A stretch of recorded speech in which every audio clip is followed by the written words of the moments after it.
नमस्कार, उत्तराखंड के इस खास बुलेटिन में आपका स्वागत है और मैं हूं आपके साथ शिपवन शर्मा। तो चलिए शुरुआत करते हैं इस बुलेटिन की। विश्व की सबसे ऊंची चोटी माउंट एवरेस्ट है, जिसे कि नेपाल में सागर माथा के नाम से जानते हैं। बहुतों को तो ये भी नहीं पता होगा कि इसे ब्रिटिश सर्वेयर अफसर जॉर्ज एवरेस्ट का नाम दिया गया, लेकिन बहुत कम लोग उस शख्स के बारे में जानते होंगे जिसने बताया था कि माउंट एवरेस्ट ही दुनिया की सबसे ऊंची पर्वत चोटी है। आपको बता दें कि माउंट एवरेस्ट की सही ऊंचाई बताने वाले इंसान थे राधानाथ सिकंदर। लेकिन अफसोस की बात यहाँ पर यह है कि कंप्यूटर जैसे दिमाग वाले मैथमेटिशियन राधानाथ सिकंदर इतना महत्वपूर्ण काम करने के बाद भी गुमनामी के अंधेरे में खो गए। उन्हें वो तारीफ और सम्मान नहीं मिला जिसके वो हकदार थे। अंग्रेजों को तो छोड़िए, राधानाथ सिकंदर ने अपने देश वालों ने भी उनकी विरासत का कोई सम्मान नहीं किया। वहीं प्रदेश के पर्यटन मंत्री सतपाल महाराज ने राधानाथ सिकंदर का नाम भी एवरेस्ट के साथ जोड़ने की बात कही है। उन्होंने कहा कि जॉर्ज एवरेस्ट सर्वेयर जनरल थे और राधानाथ सिकंदर वो व्यक्ति थे जिन्होंने एवरेस्ट की सही ऊंचाई को नापा था और लोगों के सामने एवरेस्ट की सही ऊंचाई रखी। उन्होंने कहा कि वो भारत सरकार को भी एक पत्र लिखकर एवरेस्ट में राधानाथ सिकंदर के नाम को भी जोड़ने की बात रखेंगे।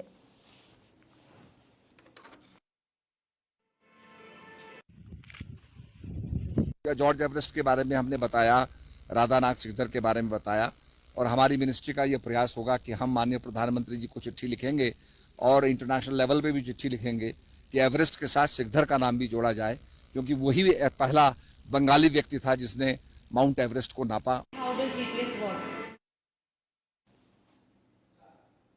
देहरादून की यातायात व्यवस्था में प्रभावी सुधार हेतु एक नई पहल की शुरुआत करते हुए वरिष्ठ पुलिस अधीक्षक देहरादून द्वारा मुंबई की idea forge technology limited company से अनुबंध किया गया।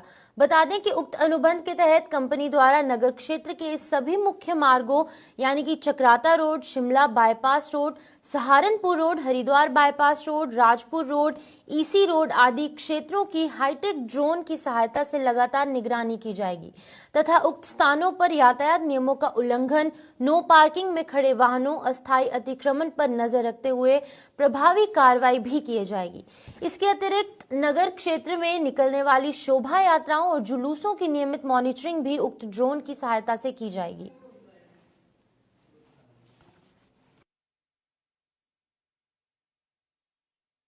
और शहर में निकलने वाले जुलूस, धरने, प्रदर्शन, अस्थायी अतिक्रमण सबको एक टोटल रूप में व्यवस्थित कैसे किया जाए, कैसे उसकी ज़्यादा से ज़्यादा मॉनिटरिंग की जाए, इस पर लगातार ट्रैफिक पुलिस इस पर वर्क कर रही थी। और एक पायलट प्रोजेक्ट के रूप में इसमें पहले हमने ट्रायल के तौर पर जो ड्रोन के माध्यम से इसकी मॉनिटरिंग करने का सिस्टम सोचा गया था, जो मुख्यालय स्तर से निर्देश थे इसमें। और इसके बाद लगातार जिन चीज़ों को ट्रायल किया गया और उसमें कुछ कमियाँ थी उसको अपने पुलिस के हिसाब से हमने उसको R&D करा के उसको चेंजेस कराया और आज का विधिवत जो है टाटा ये आइडिया फोर्ज कंपनी है, मुंबई की idea forge technology limited company है मुंबई की, इनके साथ आज विधिवत जो हमने कॉन्ट्रैक्ट साइन कर दिया है, जो अभी 6 महीने के लिए किया गया है। और जो परफॉर्मेंस लेवल रहेगा, जिस हिसाब से चीज़ें हमारे पास आएंगी, उसके डेटा के हिसाब से उसको आगे भी बढ़ाया जाएगा।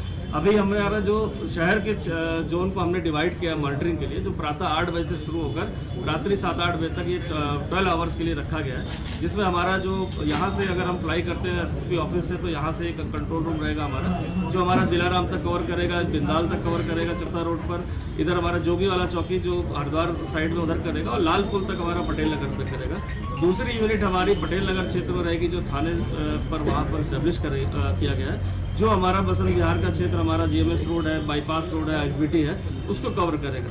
इसमें से 3 चीज़ का फोकस हमारा रखा गया है। जो नो पार्किंग में जो गाड़ियाँ खड़ी हो जाती हैं, जिसके कारण यातायात बाधित होता है, तो उनको 5 मिनट का समय दिया जाएगा। जैसे ही रजिस्ट्रेशन नंबर आता है और उनका अगर नंबर उसमें मिल जाता है तो उसको फ़ोन करके हटाने के लिए बताया जाएगा, नहीं तो उसका नो पार्किंग का चालान ऑटोमेटिक यहाँ से उसके रजिस्ट्रेशन नंबर से किया जाएगा। साथ ही साथ यातायात बाधित करने में जो भी गाड़ियाँ ऐसी होंगी उनका चालान यहाँ से ऑनलाइन किया जाएगा। थर्ड चीज़ जो हमारे पास है उसमें है कि जो जिस तरह से अस्थायी अतिक्रमण हो गया, जैसे भी आपने डेमो में भी देखा कि कोई ठेली खड़ी हो जाती है जिससे यातायात बाधित होता है, तत्काल जो भी उस जगह को स्पॉट करने के बाद जो हमारे चीता मोबाइल या हॉक मोबाइल या ट्रैफिक पुलिस या जो भी नियरेस्ट वहाँ पर होंगे, उनको वहाँ भेजकर उस चीज़ को व्यवस्थित कराया जाएगा। साथ ही साथ यहाँ पर लगातार जो धार्मिक जुलूस प्रदर्शन और बहुत सारे जो हमारे लॉ एंड ऑर्डर के इश्यूज होते हैं, जिसमें बड़े बड़े जुलूस होते हैं, जिसका यातायात दबाव होता है, उनकी मॉनिटरिंग के साथ साथ उसमें कोई अराजक तत्व कोई ऐसी बात न करे, उसकी रिकॉर्डिंग मॉनिटरिंग, साथ ही साथ उस धार्मिक जुलूस या अन्य प्रोसेशन के कारण अगर आसपास के जो क्षेत्रों में दबाव बनता है, उसकी मॉनिटरिंग अगर यहाँ से हो जाएगी तो समय रहते हम उसको डाइवर्जन का प्लान या अन्य चीज़ों को हम डाइवर्ट कर सकते हैं। क्योंकि ये आज इसका विधिवत स्टार्टिंग हुई है और इसमें हम डेडिकेटेड एक टीम लगा रहे हैं जो हमारी दोनों जगह पर हमारे ट्रैफिक और सिविल पुलिस की रहेगी। जो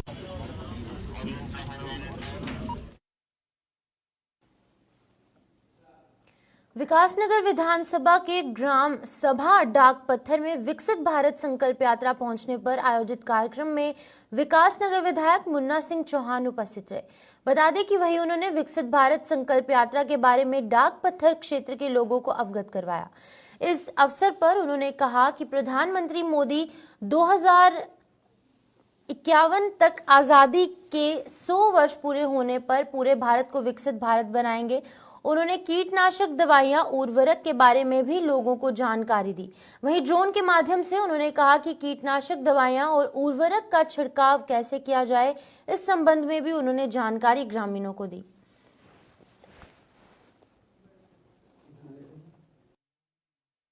उत्तराखंड पीछे लगभग 3-4 सालों से लगातार कृषि के यांत्रिकीकरण के क्षेत्र में बहुत शानदार प्रदर्शन कर रहा है। 3 बार हमें सर्वश्रेष्ठ राज्य का पुरस्कार भी मिल चुका है। तो हम मोदी जी के प्रति आभार व्यक्त करते हैं कि उनके नीतियों का प्रभाव ग्रामीणों के, किसानों के जीवन स्तर में साफ दिखाई देता है। और पहले विशेष रूप से जहां पर हम रहते हैं, ये थोड़ा मैदानी इलाके भी हैं, कुछ अर्ध पर्वतीय, कुछ पर्वतीय क्षेत्र भी है। जो अर्ध पर्वतीय और पर्वतीय क्षेत्र है, जहाँ ढालू खेत होते हैं, वहाँ मैनुअली छिड़काव करने की कोशिश भी करें तो भी बड़ा मुश्किल होता है और यूनिफॉर्मली नहीं हो सकता। ये ड्रोन के माध्यम से बहुत रिमोट लोकेशंस पे भी, जहाँ फिजिकली कर पाना संभव नहीं होता है, वो भी बहुत आसानी से हो जाता है। जो इनपुट्स हैं, कीटनाशक हैं, उर्वरक हैं, उसकी बर्बादी भी नहीं होती है। तो एक प्रकार से उसकी भी किसानों को सेविंग हो रही है। तो ये बाकायदा इफको के साथ एक टाई अप है और इफको की तरफ से ही ये हमारे जो इसके क्रू हैं, जो इसको फ्लाइट ऑपरेटर्स वगैरह हैं, वो सब काम कर रहे हैं। और निरंतर परसों भी मैंने डाक पत्थर में इसको बहुत खुले खेतों में उसको डेमोन्स्ट्रेशन कराया है और बहुत उत्साह था। और हम पूरी तरीके से फिर से जो विकसित भारत संकल्प यात्रा है, जिसका उद्देश्य है कि 2047 तक भारत को विकसित राष्ट्र बनना है, उस दिशा में ये महत्वपूर्ण कदम है। सारे कदम मिलकर के ही होंगे। अभी हमारी बहनें बता रही थी कि मोदी जी ने सोसाइटी को हाईटेक बना दिया, देश को हाईटेक बना दिया। तो यही सब बातें ना कि हर चीजें हम लोग हम टेलीफोन पे गैस बुक कराते हैं, घर पे हमारी गैस आ जाती है। छिड़काव के लिए आज हम ड्रोन का इस्तेमाल करते हैं। आज तमाम सारा डिजिटल ट्रांजैक्शन देश में इतने बड़े पैमाने पर हो रहा है। लेकिन जो ये विकसित भारत संकल्प यात्रा है, जो वीडियो वन लेकर के हम घूम रहे हैं, जो कि 25 जनवरी तक चलेगा, इसका उद्देश्य ये है कि समाज का कोई भी वर्ग ऐसा नहीं रहना चाहिए जो किसी जानकारी के अभाव में सरकारी योजनाओं से वंचित रह जाए। आप देखिए ना, रिकॉर्ड जब से कोविड आया था, 81 करोड़ लोगों को हम हर महीने फ्री राशन देते हैं मोदी जी की सरकार। 81 करोड़। पूरा यूरोप, जिसमें वो सब अंग्रेज गोरे चमड़ी वाले सब आते हैं, इंग्लैंड, फ्रांस, जर्मनी, इटली वगैरह सारे सब, उनकी पूरे यूरोप की आबादी कुल 76 करोड़ है और हमारे देश में 81 करोड़ लोगों को फ्री का राशन दिया जा रहा है पिछले 3 सालों से। और आगे 5 साल के लिए भी उसकी घोषणा कर दी गई कि आगे भी मिलता है। तो ये कितनी बड़ी बात है। हम इस बात को समझें कि देश का किस प्रकार से आमूल चूल ढांचा परिवर्तन। आज ट्रेन की स्थिति देख रहे हैं कि कैसे खचाड़ा होती थी, आज हमारी ट्रेन ऐसे लग रही जैसे कोई हवाई जहाज हो। आप उसका सीटिंग अरेंजमेंट देखिए, उसका लुक देखिए। रेलवे स्टेशन को आप देखेंगे, कुछ दिनों में रेलवे स्टेशन आपको हवाई अड्डे नजर आएंगे, आपको एयरपोर्ट नजर आएंगे। एयरपोर्ट जैसे रेलवे स्टेशन को विकसित किया जा रहा है। उतना ही साफ सफाई, उतना ही एस्केलेटर, सीढ़ियों में नीचे ऊपर उतरने के लिए फलाना, वो सब चीजें तो ये कभी सोचते नहीं थे। तो ये तमाम सारे परिवर्तन, ये परिवर्तन इसलिए हैं कि हमारा आपका सबका जीवन काल है। कोई मैं थोड़ा ना 40 साल तक विधायक रहने वाला हूँ, लेकिन समाज है। मोदी जी यही कहते हैं 2047 तक मोदी जी भी प्रधानमंत्री नहीं होंगे, लेकिन जो राष्ट्र निर्माता है, मोदी जी ने राष्ट्र निर्माण का संकल्प लिया है, भारत को दुनिया का सबसे विकसित राष्ट्र बनाने का संकल्प लिया है। तो हमारी उनकी सोच आगे कई दशक तक है। 2047 का उन्होंने लक्ष्य तय किया। तो ये तमाम सारी चीजें हैं, इसलिए हम सब लोगों को ऐसे ही काम करना है कि हमारे बच्चों को, हमारे आने वाली पीढ़ियों को सुंदर समाज मिले, विकसित समाज मिले, विकसित राष्ट्र मिले, उन्नत खेती हो, उन्नत जीवन शैली हो, उन्नत हमारा जीवन स्तर हो। ये तमाम सारी चीजें इसी के लिए इसको कर रहे हैं। तो मोदी जी का एक बार फिर से मैं अपनी तरफ से, और ग्राम पंचायत डाकपतर की हमारी आदरणीय प्रधान जी यहाँ पर बहन मोगा जी हैं। और दूसरी बात, चूंकि आप में आज खुशी की बात यह है कि यहाँ पर आप सब लोग मेरे साथ इस कार्यक्रम में ज्यादातर मातृशक्ति महिला, तो मोदी जी के नीतियों के कार्यक्रम में एक बड़ी बात यह है महिलाओं का सशक्तिकरण, महिलाओं को ताकत देना, महिलाओं को लीडरशिप सौंपना। आप लोगों को मालूम है ना, अभी मातृ बंधन जो विधेयक पारित हुआ है, उसमें तो अब आने वाले दिनों में लोकसभाओं, विधानसभाओं में भी 30% जो सीटें हैं वो महिलाओं के लिए आरक्षित की जा रही है। अभी तक हम पंचायतों में थे, पर एमएलए एमपी में भी भविष्य में उसके लिए 30% आरक्षण महिलाओं के लिए होने जा रहा है। तो इस तरीके से मोदी जी पूरे देश को, और देश के सबका साथ, सबका विकास, सबका विश्वास और सबका प्रयास, कोशिश भी सबको करनी है, इसलिए पूरे देश को बदलने का उन्होंने बीड़ा उठाया। और हम सब लोग 140 करोड़ देशवासी मोदी जी के साथ। उत्तराखंड भाजपा ने कार्यकर्ताओं से बेहतर समन्वय के लिए प्रदेश कार्यालय में वरिष्ठ पदाधिकारियों की ड्यूटी लगाई है। बता दें कि प्रदेश अध्यक्ष महेंद्र भट्ट ने समन्वय के लिए प्रदेश उपाध्यक्ष बलवंत सिंह, विधायक खजान दास, प्रदेश उपाध्यक्ष कुलदीप कुमार, प्रदेश मंत्री हेमा जोशी, प्रदेश उपाध्यक्ष कैलाश शर्मा, वहीं प्रदेश मंत्री मीरा रतोड़ी, प्रदेश उपाध्यक्ष नीरू देवी, प्रदेश मंत्री गुरविंदर चंडोक, प्रदेश उपाध्यक्ष शैकेंद्र बिष्ट आदि को जिम्मेदारी सौंपी है। बता दें कि वहीं प्रदेश मीडिया प्रभारी मनवीर सिंह चौहान ने यह जानकारी देते हुए कहा कि बड़ी संख्या में पार्टी कार्यकर्ता और पदाधिकारी जनपद से विभिन्न कार्यों और कार्यक्रमों के सिलसिले में राजधानी पहुंचते हैं, लिहाजा उनसे संवाद स्थापित कर उनकी समस्याओं से निदान करना या संबंधित व्यक्ति तक उसे पहुंचाने के लिए पार्टी लगातार गंभीर प्रयास करती है। इसी क्रम को अधिक व्यवस्थित और सुदृढ़ बनाने के लिए विभिन्न प्रदेश अधिकारियों को मुख्यालय में बैठने की जिम्मेदारी दी गई है।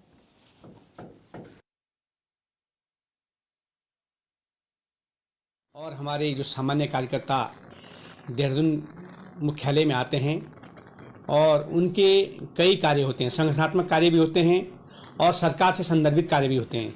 जहां जो जिस संदर्भित जिसका कार्य हो, उन कार्यों को पूर्णता मिले, उनमें उनको सहायता मिले, इसके लिए भारतीय जनता पार्टी के हमारे एसओसी प्रदेश अध्यक्ष माननीय महेंद्र भट्ट जी ने उन कार्यकर्ताओं की कार्यों के समाधान के लिए प्रदेश के पदाधिकारियों, जो वरिष्ठ पदाधिकारी हैं, उनके मुख्यालय में ड्यूटी लगाई है। 2 प्रदेश पदाधिकारी एक दिन में प्रदेश कार्यालय में डे ऑफिसर के रूप में रहेंगे और वो प्रदेश भर से आए अपने कार्यकर्ताओं और पदाधिकारियों की समस्या को सुनेंगे भी और संदर्भित जहां पर उसका समाधान हो उसके लिए भी समन्वय करेंगे। ऐसा कार्यक्रम हमारे भाजपा प्रदेश कार्यालय के द्वारा सुनिश्चित किया गया है और इसके लिए प्रदेश में जो हमारे पदाधिकारी यहाँ बैठेंगे उनके साथ समन्वय के लिए हमारे कार्यालय सचिव कौस्तुभानंद जोशी जी को उसकी समन्वय की जिम्मेदारी दी गई है। रिलायंस ज्वेलरी लूट प्रकरण में शामिल 2 लाख के इनामी मुख्य अभियुक्त प्रिंस कुमार को दून पुलिस द्वारा बिहार के वैशाली क्षेत्र से गिरफ्तार किया गया। बता दें कि दून पुलिस ने अभियुक्त को वैशाली कोर्ट में पेश किया। माननीय न्यायालय से अभियुक्त प्रिंस कुमार का ट्रांजिट रिमांड दून पुलिस द्वारा प्राप्त किया गया है। बता दें कि अभियुक्त को ट्रांजिट रिमांड पर देहरादून लाया जा रहा है, जहां उससे घटना के संबंध में विस्तृत पूछताछ की जाएगी। इसकी जानकारी एसएसपी देहरादून अजय सिंह ने दी। उन्होंने बताया कि रिलायंस ज्वेलरी डकैती में ये 9वीं गिरफ्तारी थी। उन्होंने ये भी बताया कि गिरफ्तार अभियुक्त इस प्रकरण का मुख्य आरोपी था।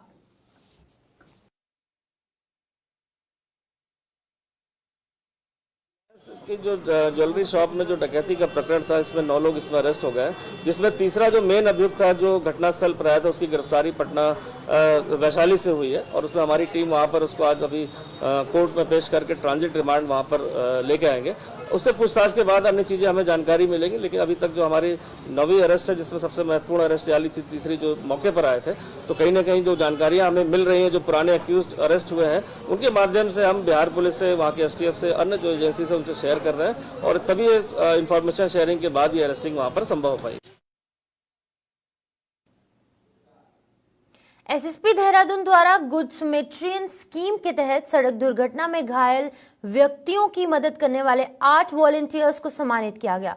वहीं SSP अजय सिंह ने यह भी बताया कि अगर सड़क में किसी भी व्यक्ति के साथ कोई एक्सीडेंट हो जाता है और कोई भी व्यक्ति उनकी एक्सीडेंट हुए व्यक्ति की मदद करता है तो उनको उनके द्वारा सम्मानित किया जाएगा और साथ ही 3,000 रुपए का नगद पुरस्कार भी दिया जाएगा।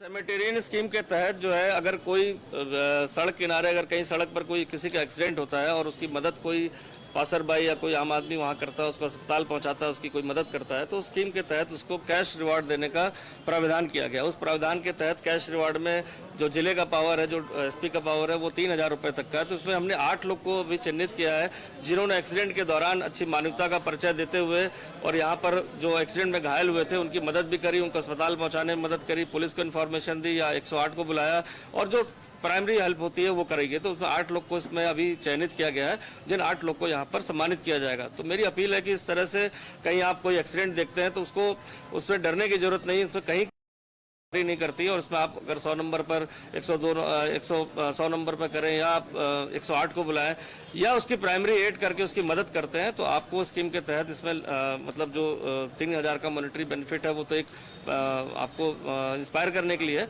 लेकिन सभी से अपील है कि ऐसे लोग की जरूर मदद करें जिनका एक्सीडेंट हो जाता है और जितनी भी बेस्ट पॉसिबल मदद होती है उसको करें। इसमें कहीं से भी नियम के तहत पुलिस उससे क्वेश्चन नहीं करेगी, जो पहले हुआ करता था कि पुलिस पूछती थी कि आप यहाँ कैसे पहुंचे, एक्सीडेंट कैसे हुआ, तो उसको कहीं कोई गवाही या कोई बयान देने के लिए उसको कंपेल नहीं किया जाएगा। रामनगर क्षेत्र के आसपास स्थित विभिन्न ग्रामीण क्षेत्रों में लगातार बाघ और गुलदार के आतंक को लेकर ग्रामीण काफी परेशान है। बता दें कि जंगली जानवरों के आतंक के बाद जहां एक और ग्रामीण घरों से बाहर नहीं निकल पा रहे तो वहीं क्षेत्र के बच्चे भी स्कूल नहीं जा पा रहे। आए दिन बाघ किसी न किसी को और ग्रामीण क्षेत्र के लोगों को अपना शिकार बनाकर उसे मौत के घाट उतार देता है। बार बार गुहार लगाने के बाद भी ना तो प्रशासन और ना ही वन विभाग उनकी कोई सुनवाई कर रहा है। गुस्साए ग्रामीणों ने झीरना और डेला पर्यटन जोनों को बंद कर विरोध प्रदर्शन किया और बाघ के शिकार लोगों के परिजनों को उचित मुआवजा देने की मांग भी की।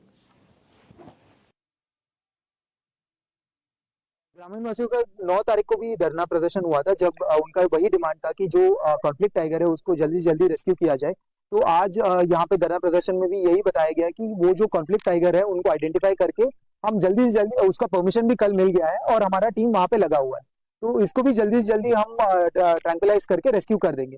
और इसके साथ साथ इनका 3-4 और डिमांड्स थे, जैसे कि जो कॉम्पेंसेशन मिलता है उसको बढ़ाने की बात कर रहे थे और वो जो 2006 का एक जियो के बात कर रहे हैं, तो जब वो ऑलरेडी बता दिया गया है कि तहसीलदार साहब को वो जियो शेयर कर देंगे और अगर उस जियो में ऐसे कुछ कॉम्पेंसेशन के बारे में है तो उसको भी जल्दी से जल्दी समाधान दिया जाएगा।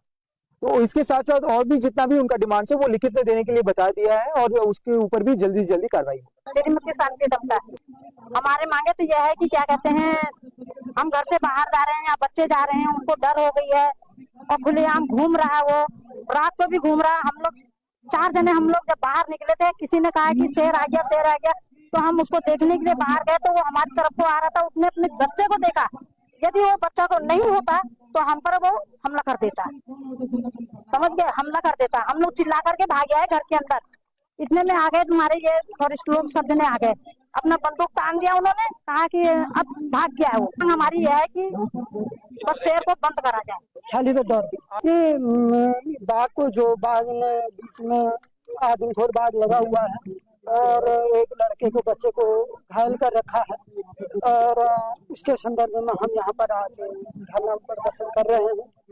और हमारी मांग है कि आप उस बच्चे को अपनी विभागीय तौर से या सरकार की तौर से और उस बच्चे को कम से कम फिट कर दीजिए, और जो महिला मां रखी है उसके परिवार को, आश्रित को अंतरिम सहायता प्रदान कर छोड़ करके। उससे पहले मेरे पास 700 गाय थी। 700 गायों में टाइगर खाता रहा। हमने कोई अंतरिम सहायता नहीं दी। पापा ने भी मना कर दिया था। समथिंग 400 गाय मार दी हैं, जो ऑन रिकॉर्ड कॉर्बेट टाइगर और वन विभाग के हैं। हल्द्वानी की तराई केंद्रीय वन प्रभाग के टांडा रेंज के काला कुआं बरेली रेल मार्ग पर रेल के इंजन के चपेट में आने से एक नर हाथी की मौत हो गई, जबकि एक 7 साल के हाथी का बच्चा गंभीर रूप से घायल भी हुआ। इस हादसे की सूचना मिलने के बाद वन विभाग की टीम मौके पर पहुंची और घायल हाथी के बच्चे को रेस्क्यू किया। बता दें कि बरेली और रायपुर रेलवे ट्रैक पर लगातार हो रही हाथियों की मौत के बाद वन विभाग और रेल प्रशासन पर कई तरीके के सवाल खड़े हो रहे हैं। मिनट में एक इंजन जो है वो इनको टक्कर मारता है और तेज़ गति से जो जा रहा था, और उसमें एक नर हाथी है और एक मादा बच्चा है जो लगभग 7-8 माह का है। और जो नर हाथी है वो तो उसकी डेथ हो चुकी है टक्कर लगने से, और जो बच्चा है वो हमने रेस्क्यू कर लिया है। उसको डॉक्टर साहब के पास ले गए हैं, उसका इलाज चल रहा है। वन विभाग की तरफ से जो इंजन चला रहे थे, जो पायलट थे, उनके खिलाफ, और जो इंजन था उसका नंबर हमने सब ट्रेस कर लिया है। हमारे यहाँ मुकदमा कायम होगा, और जो भी सुसंगत धाराएं हैं वन्य से संरक्षण के, उसके अंतर्गत उनमें आवश्यक कार्रवाई की जाएगी। इसमें लगातार जो क्षेत्र में घटनाएं बढ़ रही हैं, एक तो जो ट्रेन की गति है उसमें नियंत्रण नहीं है इनका। उसमें नियंत्रण के लिए हम उच्च अधिकारियों से कहेंगे कि इनको अपने स्तर से थोड़ा सा निर्देश करें, और हम अपना जो स्टाफ है उसको हम भी लगातार कहेंगे कि यहाँ गश्त बढ़ाई जाएगी, और नियमित जो जिस टाइम जो ट्रेन का आने जाने का होता है उस दौरान कम से कम इस चीज़ का ध्यान रखा जाए। एसटीएफ ने ऋषिकेश के कुंजा ग्रांट क्षेत्र से जून में 2 नशा तस्करों को गिरफ्तार किया था। इन दोनों आरोपियों के कब्जे से 300 ग्राम स्मैक बरामद हुई थी। जांच के दौरान एसटीएफ को यह भी पता चला कि इन दोनों ने नशा तस्करी से करोड़ों की संपत्ति अर्जित की है।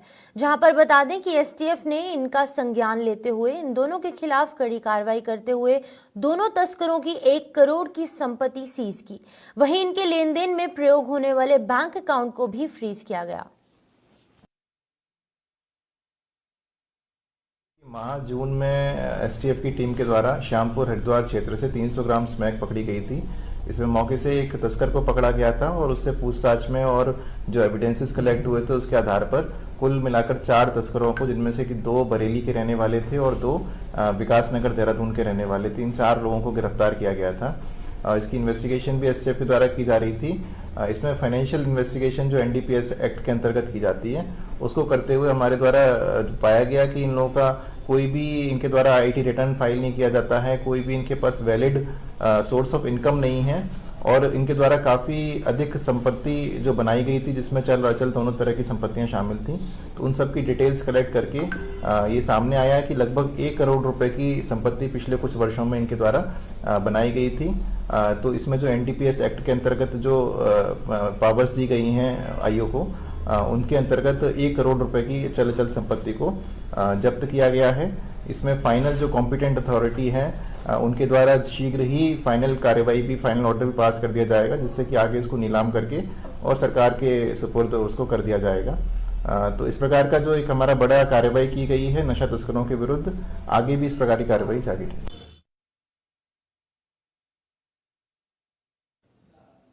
तो चलिए उत्तराखंड के इस खास बुलेटिन में इतना ही। मुझे दीजिए इजाजत। नमस्कार।